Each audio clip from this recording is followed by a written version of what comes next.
Bismillahirrahmanirrahim. Assalamualaikum warahmatullahi wabarakatuh.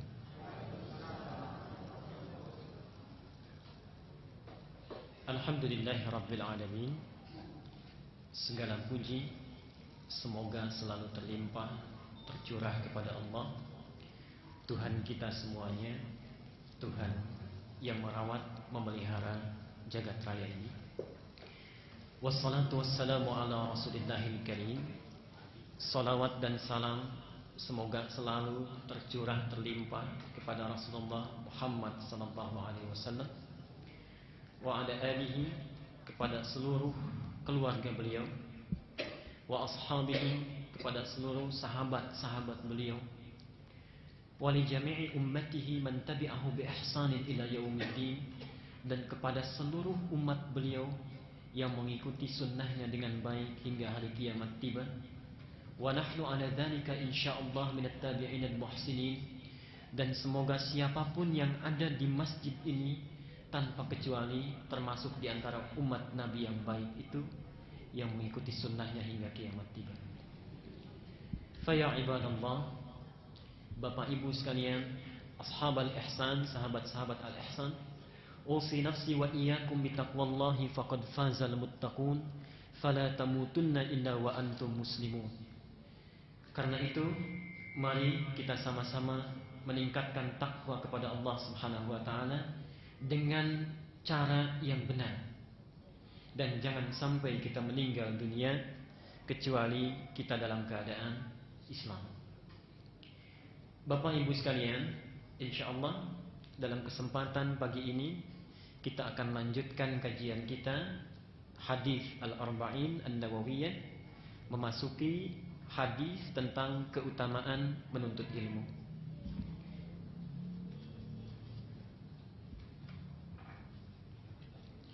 Saya baru tiba dari perjalanan. Saya menulis hadis ini tadi di mobil di jalan.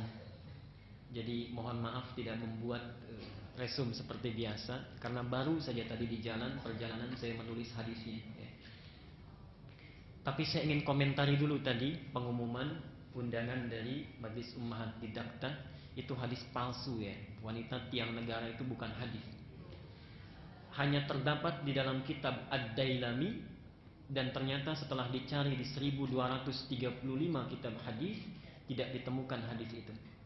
Itu di antara hadis palsu yang sangat populer di masyarakat. Saya tulis di buku saya, terdapat di halaman ke-69.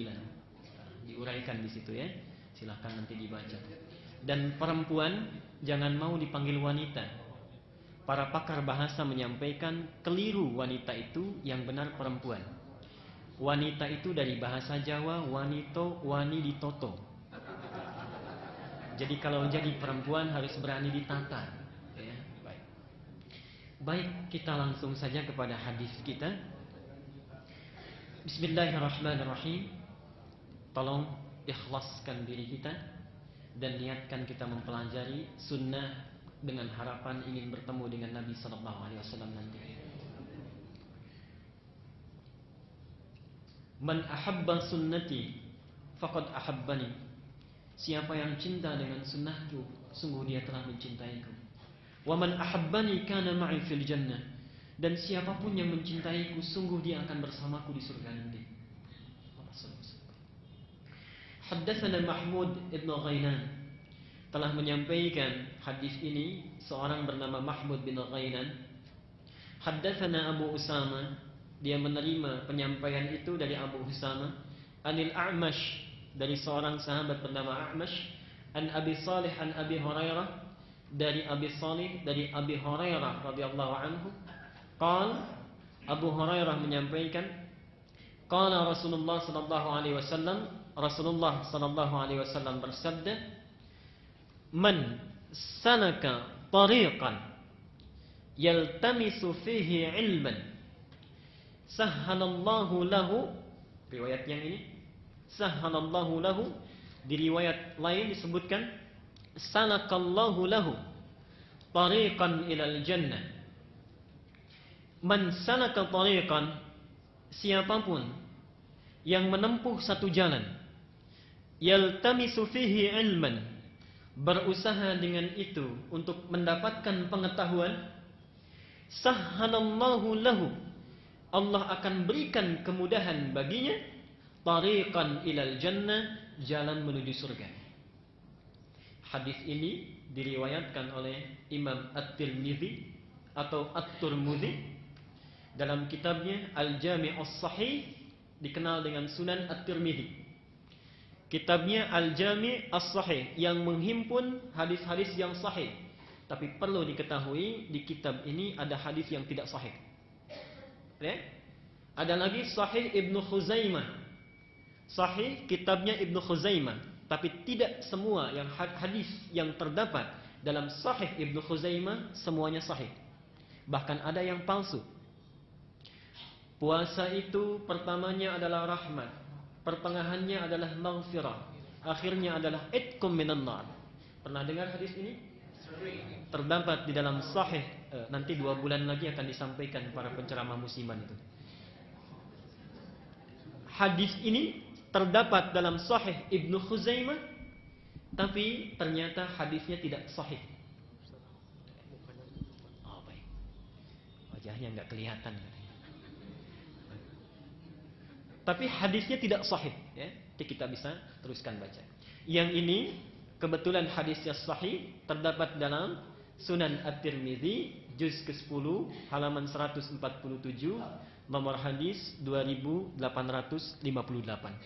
Beliau menyebutkan nanti mengomentari qala Abu Isa hadza haditsun hasan. Abu Isa berpendapat hadis ini hasan. Syekh Al-Albani menuliskan hadis ini dalam kitabnya khusus memuat yang sahih, menyampaikan derajat hadis ini sahih. Nanti ada lagi yang saya sebutkan panjangnya. Mari kita bahas maknanya satu persatu. Hadis ini asalnya panjang. Jadi kalau Bapak Ibu membaca di Sunan At-Tirmidzi seperti ini saja pendeknya. Tapi asal hadisnya cukup panjang. Kalau kita sebutkan di kitab Sunan Abi Daud, nah ini redaksinya. Yang pertama tadi cukup pendek di atas ini. Yang kedua, redaksi lengkapnya ada di Sunan Abi Daud. Di dalam Sunan Abi Daud dikisahkan sebab munculnya hadis ini, bukan asbabul wurud ya. Jadi ada asbabun nuzul del Quran, asbabul wurud sebab Nabi mengucapkan hadisnya, ada asbabul muncul sebab dituliskannya di dalam kitab-kitab ilmu hadis. Apa riwayatnya? Munculnya itu kenapa gitu? Sebab dituliskannya, menurut Imam Abu Daud, ada seorang sahabat, subhanallah ini, datang dari Madinah, jauh-jauh dari Madinatul Rasul, ingin menemui seseorang bernama Abu Darda yang berada di Damaskus di Syria. Lihat Pak ya, Ibu mohon maaf ini. Jadi datang dari Madinah, itu perjalanan dari Damaskus kalau dengan bis sehari semalam. Orang ini jalan kaki dari Madinah Al-Munawwarah, dari Madinatul Rasul, menempuh perjalanan ingin menemui seorang bernama Abu Darda, periwayat hadis, yang sedang berada di Damaskus. Ketika sampai di sana, ditanya oleh Imam Abu Darda, "Saudaraku, jauh-jauh datang, apa ada yang bisa dibantu?" Apa yang dijawab oleh beliau? "Saya tidak memerlukan bantuan apapun, tapi saya pernah mendengar saat di Madinah Anda memiliki satu hadis yang pernah disampaikan oleh Nabi SAW." Jadi datang berperjalanan kaki hanya untuk mendapatkan satu hadis yang jaraknya ditempuh dari Madinah ke Damaskus, yang kalau ditempuh dengan menggunakan bis 1 hari 1 malam, hanya untuk mendapatkan satu hadis Nabi SAW. Sahabat dan tabi'in ya. Ibu bapak, zaman Nabi dulu orang ingin sholat di masjid itu sampai jauh ditempuh, fasilitasnya tidak bagus. Ingin mendapatkan ilmu, dia cari sampai dengan jalan kaki. Imam Ahmad pernah jadi kuli di pasar untuk mendapatkan bekal. Imam Syafi'i digendong ibunya dari Gaza menuju Makkah supaya anaknya bisa belajar.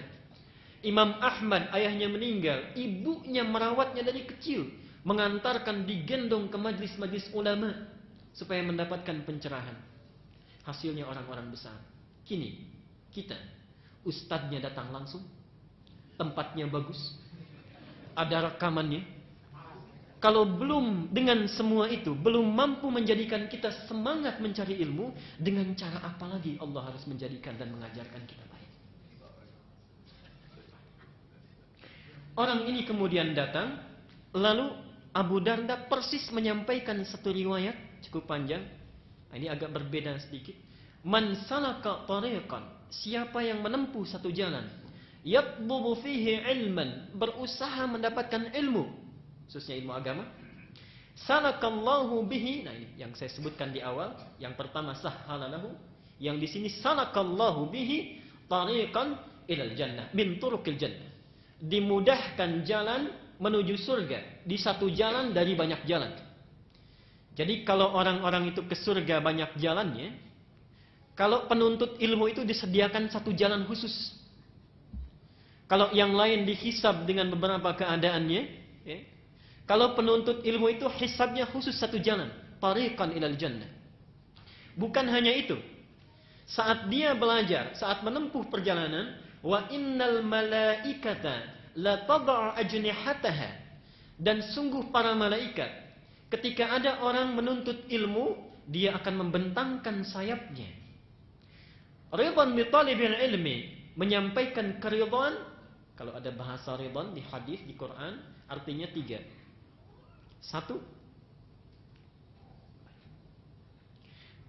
Satu, memohon kepada Allah untuk merahmatinya.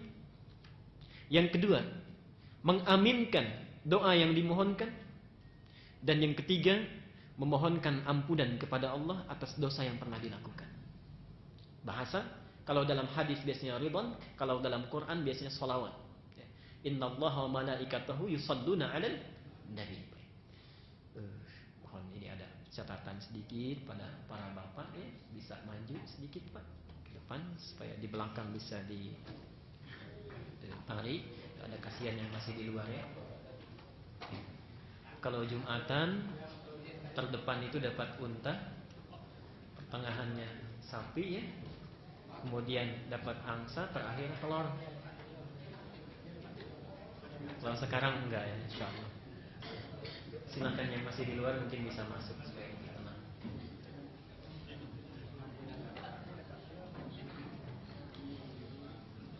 Barakallahu fiikum. Barakallahu fiikum. Jazakumullah khair.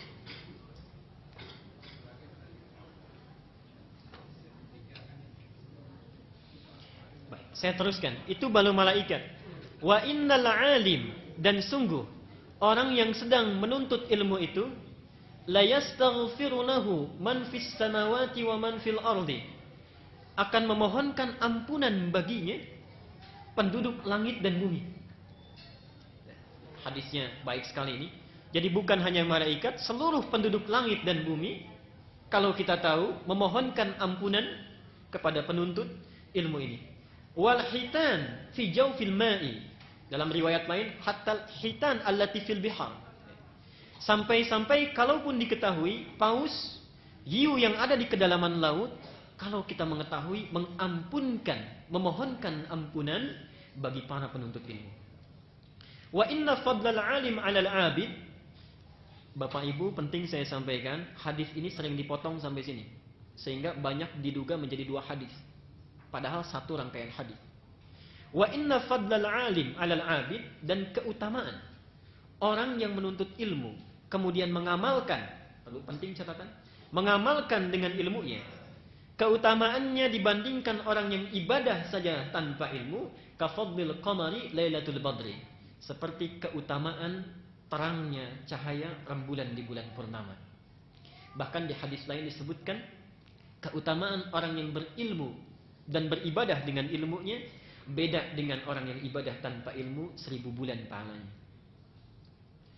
Ala sa'ilil kawakib wa innal ulama, dan sungguh para ulama itu warasatul anbiya, pewaris para nabi. Wa innal anbiya lam yuwarrithu dinaran wala dirhaman, dan para nabi tidak mewariskan dinar dan dirham. Warasul ilma, hanya mewariskan ilmu saja. Faman akhadahu akhadha bihadhin wafir, dan siapapun yang mendapatkan ilmu itu, sungguh dia telah meraih keuntungan yang banyak. Hadis ini sering dipisah jadi 3. Ini kelengkapan hadisnya. Yuk kita bahas satu-satu ya. Hari ini kita akan bahas huruf man saja.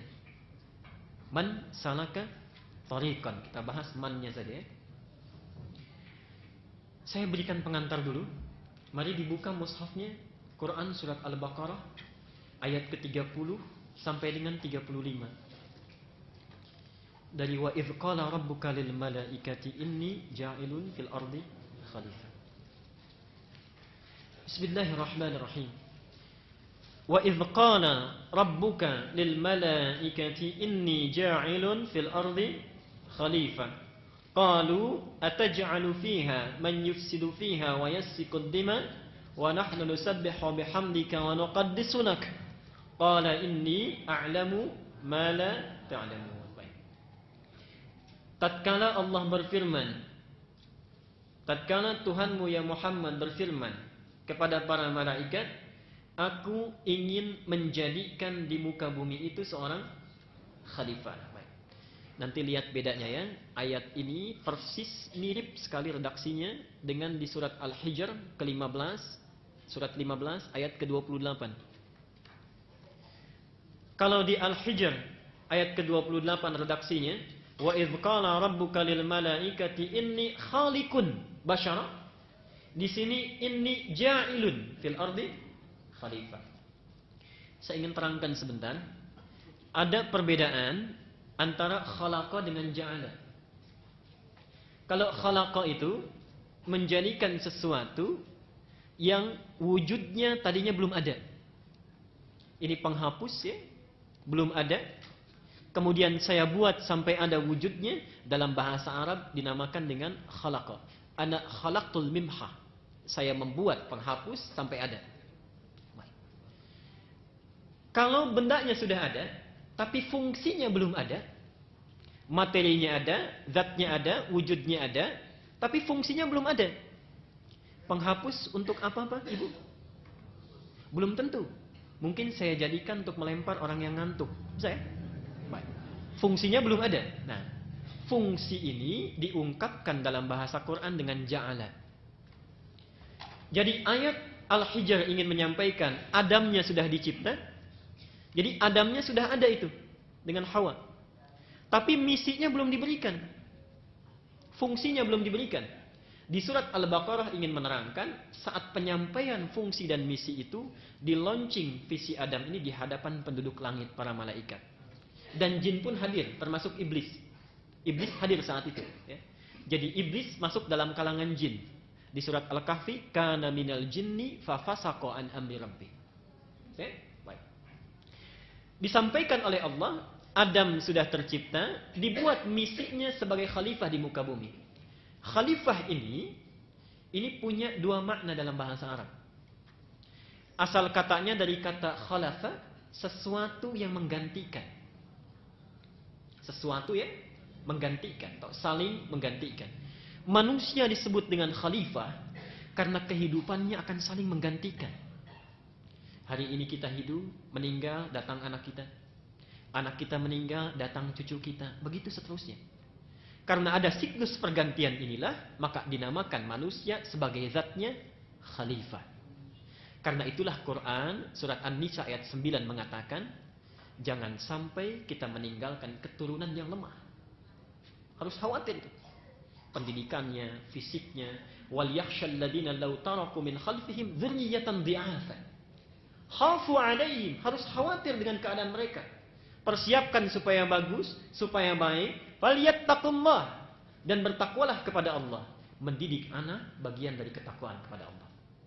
Saya teruskan dulu. Yang kedua, alhamdulillah.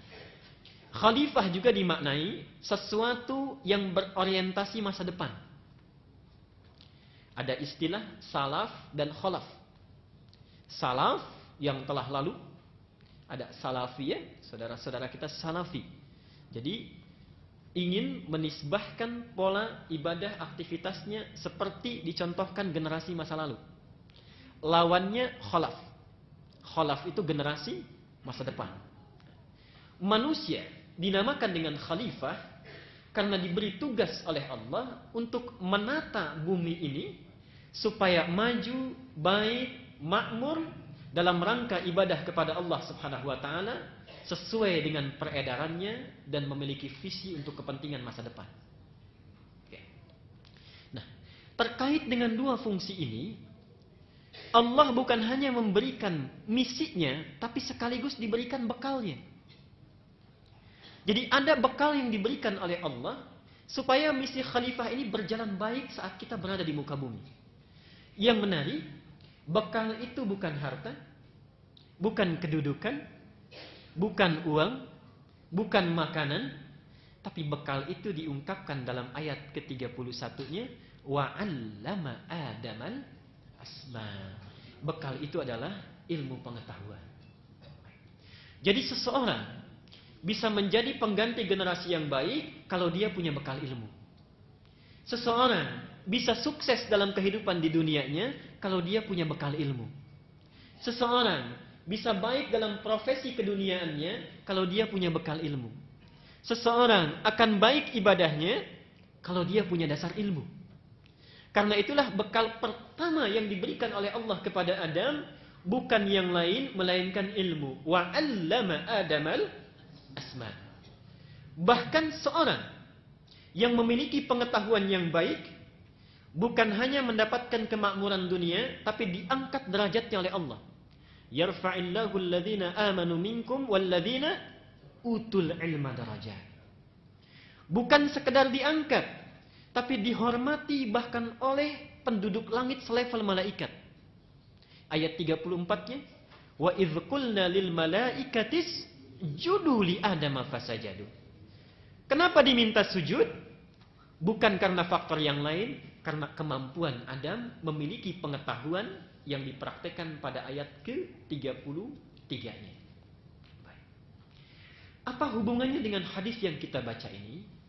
Bapak Ibu sekalian, karena pentingnya pengetahuan ini dalam kehidupan kita dunia dan bekal di akhirat, maka Nabi sangat memotivasi seluruh umat Islam, siapapun yang tinggal di bumi, supaya berlomba-lomba menuntut ilmu dan jangan sampai ada orang muslim yang bodoh. Saya ulangi. Nabi menyampaikan dalam banyak hadisnya supaya umat Islam menuntut ilmu dengan baik dalam seluruh level usianya, mau kecil, mau besar, mau sudah dewasa, mau sudah tak terbatas usianya, tuntut ilmu itu bahkan dijadikan fardu oleh Nabi. Talabul ilmi fardhatun ala kulli muslimin. Tidak pakai wa muslimatin ya. Muslimatin itu syarah hadisnya. Talabul ilmi, mencari ilmu itu fardhatun, satu fardhah, penekanan yang sangat ditekankan ala kulli muslimin, bagi setiap muslim. Hadis ini di antara hadis yang menunjukkan keistimewaan, gambaran pahala yang diberikan bagi orang-orang yang baru mencari ilmu, belum mendapatkannya. Wahyu pertama turun apa bunyinya? Baca. Mari kita teruskan. Man salaka tariqan. Man itu sering diterjemahkan dengan siapa. Oke? Kalau kita baca Quran suka diartikan siapa, gitu kan? Padahal man itu dalam bahasa Arab punya dua kategori. Satu, kata tanya dinamakan dengan isim istifham. Yang kedua adalah kata ganti. Sekali lagi, kata ganti yang bersifat umum, yang berfungsi sebagai kata sambung, konjungsi. Saya tanya, man anta? Siapa kamu? Nah, itu kata tanya. Oke. Tapi ada yang berfungsi bukan untuk menanyakan, tapi mewakili kata ganti yang sifatnya umum. Umum yang dimaksud tidak membatasi batas usia, bisa anak kecil yang baru lahir sampai dewasa tak terbatas. Jadi ketika hadis ini mengatakan man salaka tariqan, siapapun yang menempuh satu jalan yaltamisu fihi ilman, untuk menuntut ilmu, siapapun, bisa anak kecil, bisa remaja, bisa orang dewasa, bahkan orang yang sudah sepuh sekalipun. Jadi kata man ini mengisyaratkan dari Nabi SAW Menuntut ilmu itu tidak dibatasi oleh usia. Jadi jangan pernah ada terlintas di benak Bapak, aduh, usia saya sudah 17 tahun ke atas. Atasnya panjang ya, untuk membedakan yang atas itu. Saya sudah tidak mungkin lagi belajar. Itu tidak benar. Saya sudah tidak mungkin lagi belajar Quran dengan baik. Itu lebih tidak benar. Salah kaprah. Karena wahyu yang diturunkan kepada Nabi saat usia beliau 40 tahun. Wahyu itu baru lengkap dalam usia kurang lebih 62 tahun, 63 tahun. Kebanyakan sahabat yang belajar Quran rata-ratanya di atas 50 tahun. Umar bin Khattab hafal Quran sampai 20 tahun. Dan usianya saat itu sudah di atas 50 tahun. Jadi kalau sahabat Nabi yang usia 70 tahun, 60 tahun mampu belajar dan hafal Quran, seharusnya kita, saya dan anak-anak yang masih muda bisa beberapa kali lebih cepat dibandingkan itu. Caranya nanti bagaimana kita teruskan. Man, jadi kata man di sini tidak membatasi usia.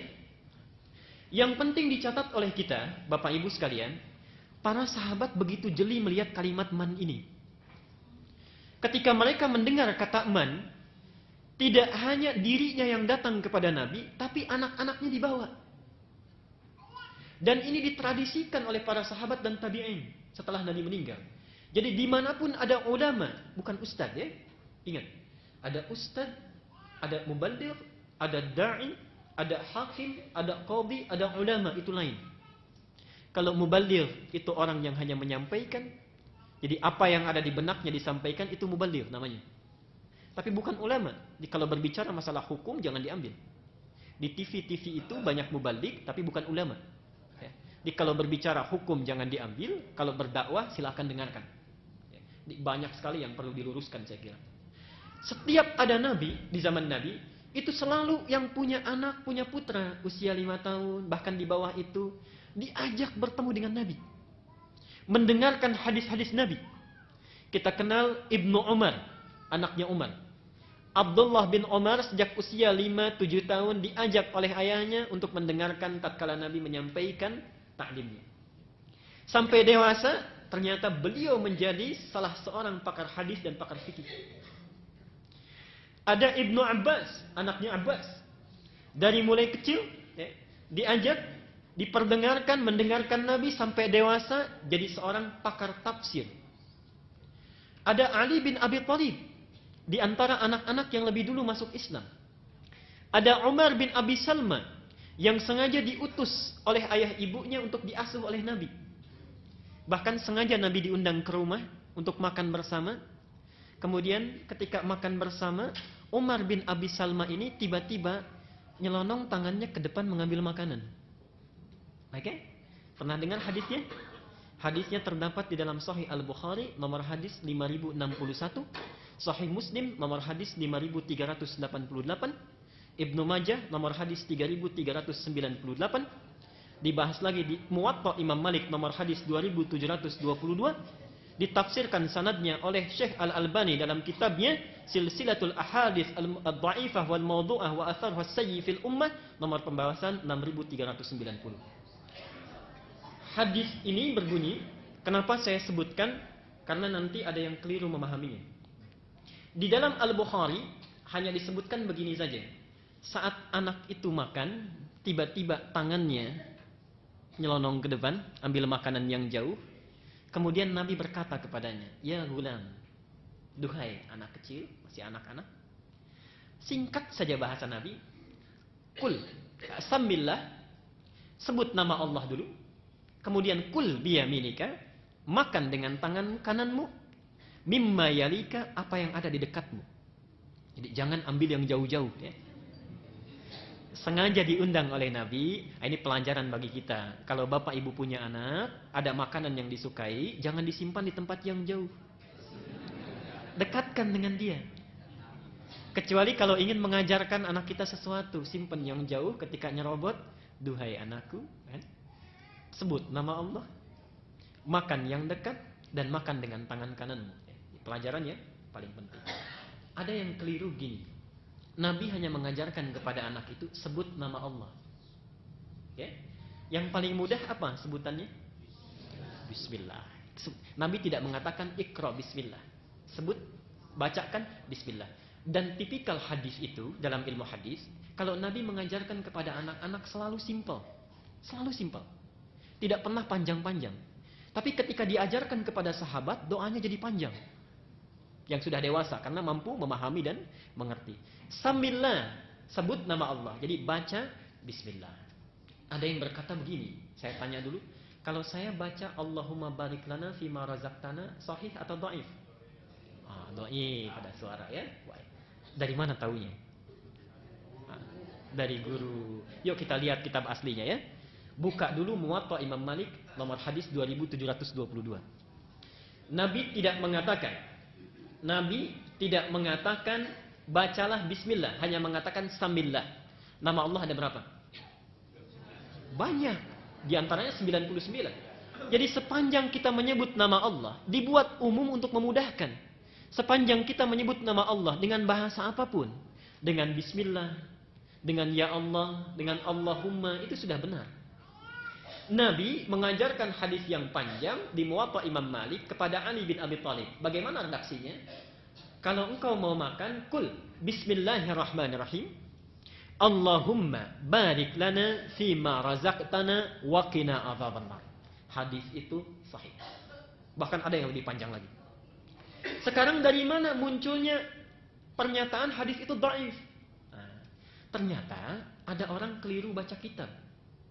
Dibaca di kitab Syekh Al-Albani, pembahasan nomor 6390, pembahasan itu sedang membahas hadis tentang hubungan suami istri. Jadi ada hadis dhaif berbunyi begini. Kalau seorang suami istri berhubungan, yang sebelum berhubungannya dia membaca Allahumma barik lana fima razaqtana wa qina adzabannar. Betul. Silakan dibuka. Maka anak yang lahir tidak akan disentuh oleh setan. Itu hadisnya. Dibahas oleh Syekh Muhammad Nasiruddin Al-Albani, hadis ini kualitasnya dhaif karena bertentangan dengan doa sahih yang diajarkan oleh Nabi. Orang-orang mengira yang dhaif ini hadis tentang makanan, padahal hadisnya berbeda. Ya? Jadi hadis tentang makanan terpisah dengan hadis yang tadi. Yang satu dhaif, yang lainnya sahih. Itu yang penting saya luruskan. Itu banyak sekali. Dan banyak orang keliru. Ada hadis tentang begini. Nikahilah perempuan itu, jangan nikahi perempuan kecuali 4 hal terdapat dalam dirinya. 1, limaliha. Yang kedua, li jamaliha. Yang ketiga, li hasabiha. Yang keempat, li diniha. Nikahi perempuan itu karena 4 hal. Hartanya, karena parasnya, karena keturunannya, latar belakangnya. Keempat, agamanya. Kalau agamanya didapatkan, beruntung kita. Saya tanya pada bapak-bapak, terutama remaja kita, apa yang dimaksud dengan hartanya? Rata-rata kekayaannya. Satu kali main ke Baitur Rahimnya, belajar fikih salah kaprah. Ada beberapa yang salah kaprah. Maliha itu bukan kekayaannya, bukan. Dalam tafsir hadisnya disebutkan kemampuan dia mengelola harta saat setelah menikah yang bisa menyesuaikan diri dengan pendapatan suaminya. Oh. Jadi kalau kita punya anak laki-laki mau menikah, cari calon istri, kalau pendapatan baru sebatas 5 juta, jangan cari calon istri yang zakat mualnya sampai 10 juta. Tidak akan seimbang. Cari yang kemampuannya bisa menyesuaikan. Li jamaliha sering diartikan cantiknya. Itu juga keliru. Ingat, jelek itu mutlak, cantik itu relatif. Okay? Itu rumus itu, oke? Okay? Jelek itu mutlak, cantik itu relatif. Nah, relatifnya diikat oleh hadis yang lain. Orang cenderung menganggap di jamaliha itu karena cantiknya. Dicari yang cantik, padahal bukan itu. Ditafsir oleh hadis yang lain. Cantik itu yang dimaksudkan adalah jika engkau memandangnya, damai rasanya hatimu. Menyenangkan keadaanmu. Menyejukkan jiwamu. Banyak ya.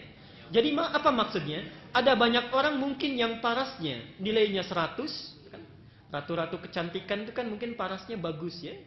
Tapi ketika ditatap saja kita sudah tidak nyaman. Ada yang begitu. Dilihat pakaiannya tak pantas, kan tuturannya cerewet dan sebagainya.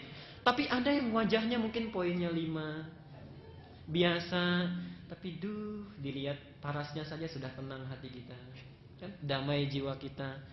Apa nanti maknanya kebutuhannya saat sudah berumah tangga? Suami pulang dari kantor banyak masalah, baru dibukakan oleh istri, lihat wajahnya saja sudah tenang, hilang semua permasalahan itu.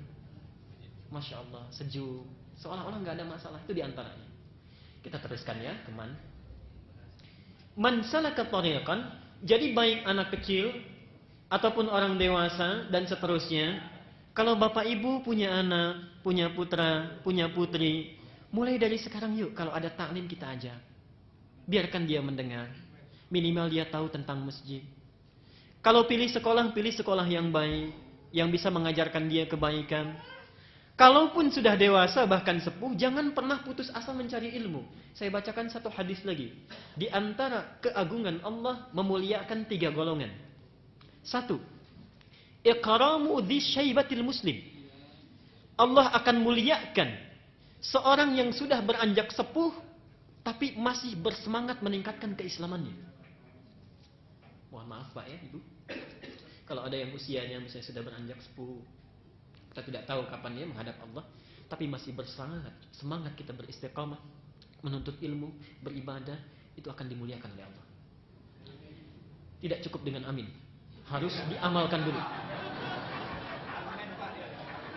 Amin sampai kiamat kurang 2 hari, nggak mau datang ke taklim tidak akan mulia. Tingkatkan dulu ibadahnya. Bahkan disejajarkan dengan yang kedua, 2 hal lagi. Yang kedua kata Nabi adalah hamilul Quran. Hamilul Quran.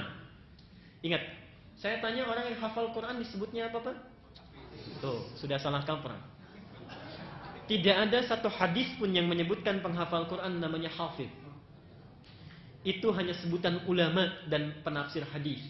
Imam Muslim punya kitab Sahih Muslim bab fadail hafidul Quran.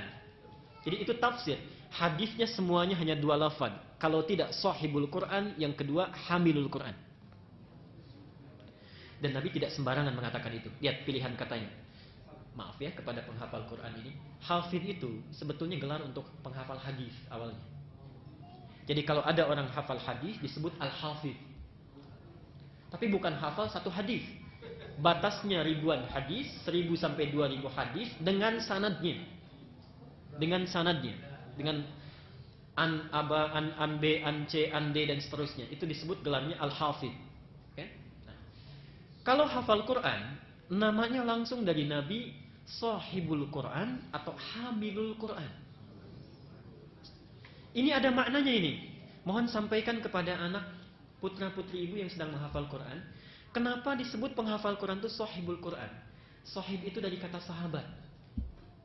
Sahabat itu orang yang selalu memikirkan keadaan yang disahabati, menghormati sahabatnya, memelihara persahabatan dengan baik, menempatkan dia di tempat yang baik. Jadi kalau orang mau hafal Al-Quran dengan cepat, jadikan Quran itu sebagai sahabat. Pilih mushaf yang baik, jangan lecehkan mushaf itu di tempat yang buruk, tempatkan di tempat yang baik. Baca Quran dalam keadaan berwudu menghadap ke arah kiblat, itulah yang dinamakan dengan sahibul Quran. Dan itulah nanti yang akan mendapat syafaat langsung dari Quran. Quran akan memberikan syafaat di ashabihi pada para sahabatnya, bukan di huffadhihi. Yang kedua hamilul Quran, ini lebih tinggi derajatnya dari sahibul Quran. Hamilul Quran, orang yang mengandung Al-Quran, membawa Al-Quran. Saya tanya pada ibu, kalau ibu sedang mengandung disebutnya apa? Hamil. Kalau hamil boleh tidak merokok? Tidak. Ya? Boleh tidak makan makanan yang haram? Tidak. Boleh tidak mengganggu janinnya? Tidak. Harus dirawat, dijaga ya. Kenapa? Supaya tenang janin itu lahir dengan selamat dan baik kan? Penghafal Quran disebut hamilul Quran, diibaratkan seperti perempuan yang sedang mengandung dalam janinnya. Dia mengandung Quran, maka tidak boleh penghafal Quran itu makan makanan yang haram.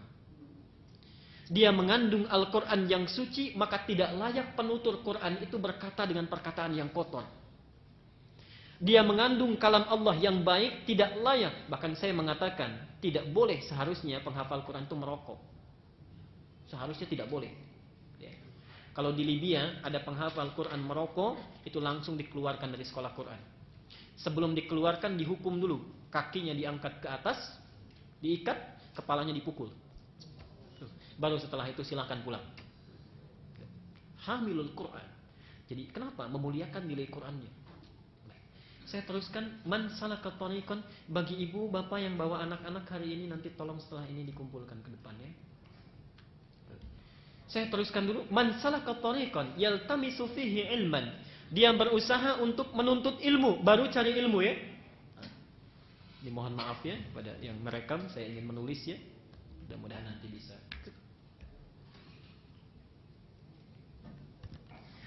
Tolong dibedakan. Ada menuntut ilmu baru mencari, ada mempelajari ilmu, redaksinya lain. Saat kita mencari ilmu, redaksinya hanya mengatakan begini, thalabul ilmi. Pernah dengar kata thalabul ilmi? Baik. Carilah ilmu. Jadi kalau dicari bahasanya pakai ilmu. Jelas ya? Dimanapun ada hal-hal yang mengajarkan tentang keilmuan, kebaikan, ayo kita cari. Tingkatkan semangat kita. Ada ta'lim di As-Salam kita kejar, ta'lim di Al-Azhar kita kejar, di Al-Ihsan kita kejar. Thalabul ilmi namanya. Bahkan ada yang mengatakan kalaupun harus sampai ke Cina, cari. Itu hadis dhaif. Thalabul ilmi walau bisin, ya. Itu hadisnya dhaif, bahkan matruk itu semi palsu. Dulu di Gontor pernah ada anak baru masuk, dia naik ke mimbar, utlubul ilma walau bisin. Kata seniornya bukan sod. Kata seniornya bisin, lah bisod. Kata seniornya saya lebih dulu daripada kamu di sini. Jadi bukan bisin, bisod. Dia bahasanya utlubul ilma walau bisod. Maksud seniornya jangan bilang sin pakai sod Cina itu asin. Dia bilang bisin ya. Utlubul ilma walau biswat. Tapi kalau sudah didapatkan momennya, berubah perintahnya, bukan thalabul ilmi lagi, menjadi tafaqquh fiddin. Tafaqquh fiddin. Tafaqquh fiddin. Kita singkat, yang ini fikih, yang ini ilmu. Maaf ya. At-Taubah surat ke-9 ayat 122. 122. Wa ma kana al-mu'minuna liyanfiru kaffah falawla nafara min kulli firqatin minhum ta'ifatun liyattafaqahu fid-din. Surat ke-9 At-Taubah atau Al-Baqarah ayat 122. Wa ma kana al-mu'minuna liyanfiru kaffah, dan tidak mesti semua orang mukmin itu semuanya berjuang. Ada yang di medan perang, ada pergi kantor, ada yang bekerja. Kenapa tidak ada segelintir orang di antara mereka yang bertafaqquh fiddin? Ya. Bahasanya bukan thalabul ilmi lagi, tapi tafaqquh fiddin. Tafaqquh ini terambil dari kata fikih. Fikih ini punya dua makna singkatnya. Satu, memahami. Yang kedua, mendalami. Satu, memahami. Yang kedua, mendalami. Ayat ini ingin berkata, kalau ada orang Islam belajar dimanapun, bedanya dengan non-muslim, dia bukan sekadar mentransfer pengetahuan, tapi harus paham apa yang diajarkan itu. Jadi kalau ibu punya putra, punya putri, disekolahkan dimanapun, pastikan mereka memahami pelajaran yang diajarkan. Jangan cuma sekedar datang, dia dengar, dia pulang. Sekarang kejadiannya begitu kan. Transfer pengetahuan, rankingnya bagus, tapi tidak paham apa yang diajarkan. Apalagi masalah agama, diikat langsung dengan tafaqquh fiddin. Jadi kalau datang belajar dimanapun, jangan sampai cuma mendengar, kita tidak paham. Masalah yang muncul saat ini, Banyak orang Islam yang belajar pengetahuan, dididik dari kecilnya masalah-masalah ibadah, tapi tidak mengerti apa yang dilakukan. Ayo, saya tes satu-satu. Tes lagi ya. Kita sekarang sudah sholat setiap hari 5 waktu. Sederhananya, pahamkah kita apa yang dibaca dan dilakukan dalam sholat kita? Masalah. Orang sering haji, sering umrah, ya kan? Pahamkah apa yang dilalui dalam setiap ritual itu? Orang puasa tiap tahun, ketemu lagi. Kata Quran, orang puasa itu pasti takwa. Orang tarawih saja, baru tarawih. Ciri orang yang sukses tarawihnya itu tenang hatinya. Kenapa orang banyak tarawih sekian rakaat tidak pernah tenang, semangat galau. Dikasih lagi tahun depan begitu juga. Bahkan saking kuatnya, tarawih itu bukan dari Nabi. Tarawih itu dari penamaan ulama, asalnya qiyamul lail, qiyamul ramadan. Tarawih itu dinamakan oleh ulama dari kata roha. Roha itu dari kata roh, sesuatu yang membuat tenang. Jamaknya tarawih. Kenapa dinamakan dengan tarawih? Karena tarawih itu punya 2 ciri. Lakukan sholat itu dengan tenang, nyaman. Yang kedua, ketenangan itulah nanti yang akan melahirkan kedamaian di dalam jiwa. Nah, ini sudah salah pada prakteknya. Banyak di beberapa masjid, praktek tarawih itu sudah tidak tenang. Mau kemana Pak? Di masjid B. Kenapa? Suratnya pendek, bacaan panjang. Tafaqquh fid din, satu. Jadi mohon sekali lagi, apapun yang dipelajari harus paham. Bahaya orang belajar agama tidak paham apa yang dia pelajari. Yang kedua, ini penting. Ternyata yang menerapkan pola ini hanya sedikit. Ayatnya berbunyi begini. Falau dan nafar, satu. Min kulli firqah, turun jadi firqah. Minhum ta'ifah, turun jadi ta'ifah. Nafar itu jumlah yang agak banyak. Jadi pasti dimanapun orang belajar itu awalnya banyak jumlahnya. Biasanya kalau perintis agak sedikit-sedikit, tapi yang datang itu bisa banyak. Contoh 40 orang. Kenapa turun jadi firqah? Firqah itu jumlah yang agak sedikit dari nafar. Orang yang datang mungkin banyak, tapi yang serius mungkin lebih sedikit, cuma 20 orang. Yang mencatat, yang punya program.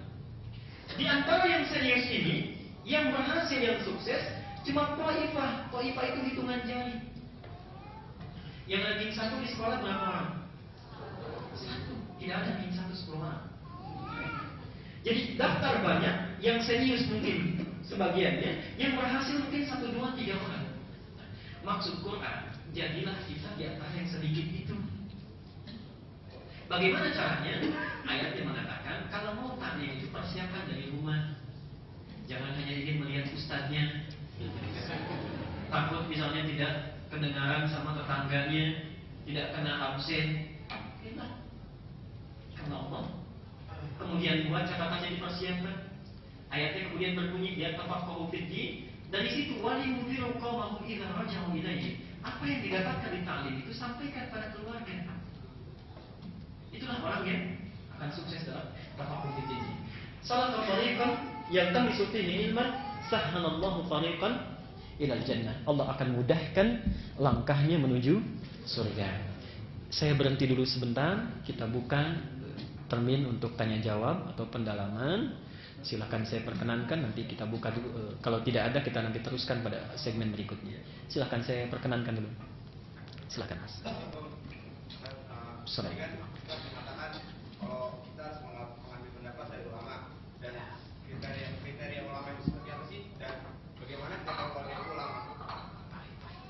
Baik sekali pertanyaannya. Pertama, yuk kita bahas satu-satu ya. Yang umum saja. Ada ulama, ada muballigh, ada dai, ada ustadz. Ulama ini bentuk jamak plural dari kata alim. Oke, alim jamaknya ulama. Alim itu mengandung arti orang yang tahu, punya pengetahuan. Jadi sebetulnya seseorang yang punya pengetahuan di bidang apapun bisa dinamakan dengan alim. Jamaknya ulama. Jadi ada ulama di bidang teknik, ada ulama di bidang pertanian, ada ulama di bidang industri secara bahasa. secara bahasa. Secara istilah adalah orang-orang yang mampu memahami dan mendalami pengetahuan tentang nilai-nilai keislaman. Itu pun dibatas. Ciri keutamaannya diikat oleh Quran di surat Fatir, innama yakhshallaha min ibadihil ulama. Ya. Jadi kalau hanya pengetahuan, hanya pintar saja, tahu tentang agama itu banyak. Tapi tidak semua yang pintar ini bisa jadi ulama. Diikat langsung oleh Quran, yang hanya takut kepada Allah itulah ulama. Jadi orang-orang yang paham agama, yang mengerti agama, yang mengamalkan pengetahuannya itu dengan penuh rasa takut kepada Allah. Takut kalau bertutur dia salah. Takut kalau tidak mengamalkan dia akan diminta pertanggungjawaban. Takut kalau berbuat sesuatu itu bisa menimbulkan keresahan bagi umat. Takut kalau dia memberikan fatwa itu akan merasa dihisab oleh Allah. Itulah ulama. Kalau sekarang kita dapatkan orang pintar, gelarnya profesor, gelarnya doktor, tapi tidak takut dengan Allah, bahkan mengutak-atik nilai-nilai yang sudah baku dalam Islam, itu tidak dikatakan ulama. Oke? Tidak dikatakan ulama. Banyak sekarang, bahkan ada yang malpraktek. Kan dokter jantung mengobati telinga nggak bisa kan? Ada yang profesor doktornya spesialisasi bidang sejarah, berbicara masalah fikih. Ada yang bidangnya spesialisasi masalah bahasa, bicara masalah tafsir. Bahasanya bahasa Inggris lagi. Okay? Kursusnya di Eropa, di Barat. Pulang-pulang bicara masalah agama. Ini bukan ulama. Okay? Jadi ulama itu orang yang punya pengetahuan didasarkan rasa takut kepada Allah Subhanahu Wa Taala. Fatwanya pasti benar. Yang kedua kita turunkan ustaz. Ustaz itu kalau di Arab sekarang, ini banyak istilah yang salah kaprah setelah masuk ke kita ini. Ustaz itu setiap yang mengajarkan seseorang dinamakan ustaz. Punya tetangga mengajar di sekolah umum, orang Arab menyebutnya ustaz. Ya. Ada orang mengajar di masjid ustaz. Tapi biasanya mereka bedakan. Kalau mengajar agama jadi syekh, kalau mengajar di sekolah formal menjadi ustaz. Dalam pandangan kita di Indonesia, makna ini berubah. Jadi orang-orang yang mengajarkan nilai-nilai agama dimaknai sebagai ustaz. Jadi siapapun yang mengajarkan agama biasanya kesannya langsung ustaz. Saya teruskan dulu ya. Da'i dari kata da'a. Artinya orang-orang yang dengan pengetahuan yang dimiliki mengajak para khalayak untuk mendekat kepada Allah. Jadi siapapun yang mengajak para khalayak, orang-orang tertentu untuk mendekat kepada agama Allah disebut dengan da'i. Baik pengetahuannya mendalam ataupun tidak, namanya da'i. Misinya disebut dengan dakwah. Dakwah itu misinya, orangnya disebut dengan da'i dan tidak mengharuskan ia memiliki pengetahuan yang mendalam. Cukup sesuai dengan kepentingannya. Yang terakhir adalah muballigh. Muballigh itu orang yang menyampaikan sesuatu yang ada dalam benaknya. Hati-hati ya. Bapak ibu menyampaikan informasi kepada siapapun itu bisa dikatakan muballigh. Perempuannya muballighah. Ustadz Taqi menyampaikan pengumuman di awal. Ustadz Taqi muballigh. Orang yang menyampaikan pengumuman. Misinya disebut dengan tabligh. Orang yang muballigh, misinya dinamakan dengan tabligh. Yang ingin saya luruskan dua hal. Di kita, kadang 4 istilah ini tidak mampu dibedakan. Oke? Ada orang baru bisa baca Quran, bagus bicaranya, kasih tagline-nya ustaz. Oke? Seseorang yang menyampaikan tabligh, maka boleh kita dengar.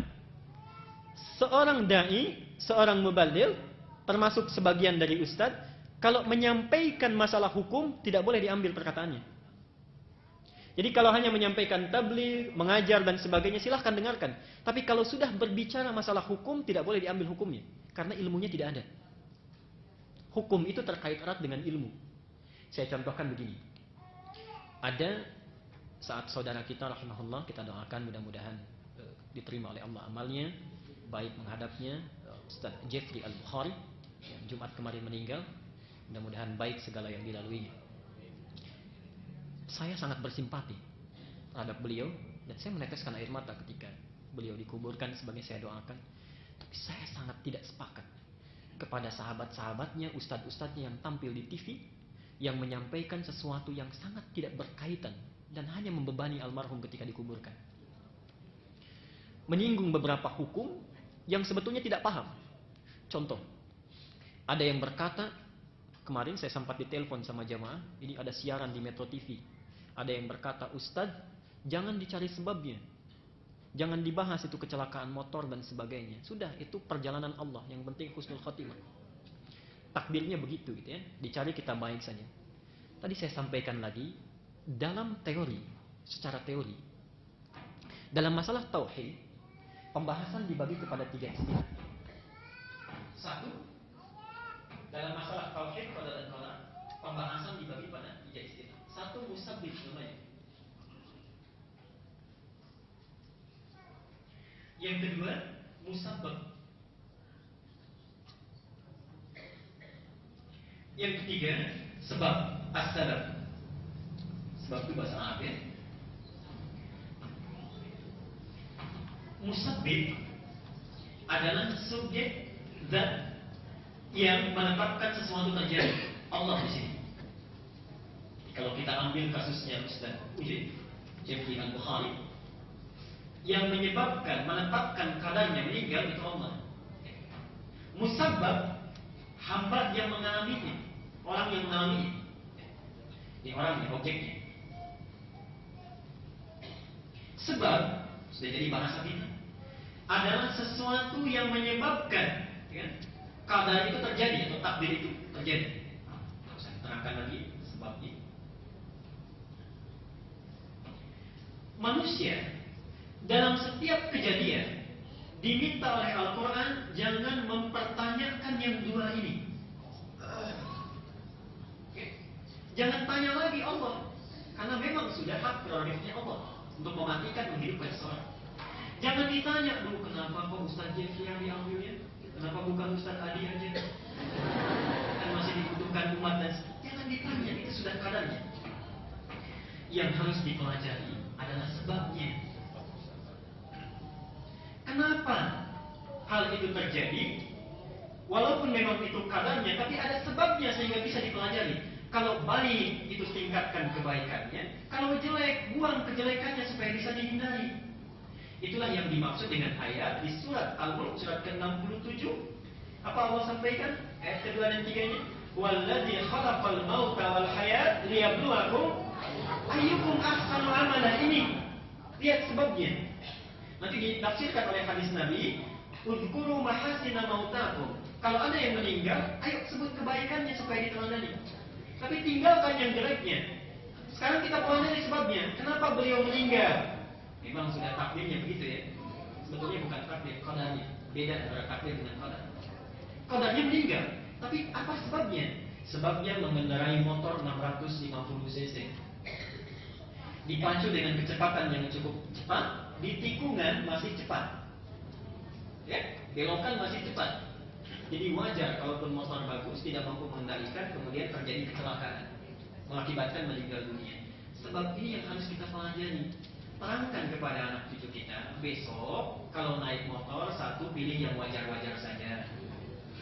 Yang kedua, jangan kebut-kebutan sembarangan. Kenapa? Jangankan manusia biasa, ustadz pun kalau jatuh meninggal.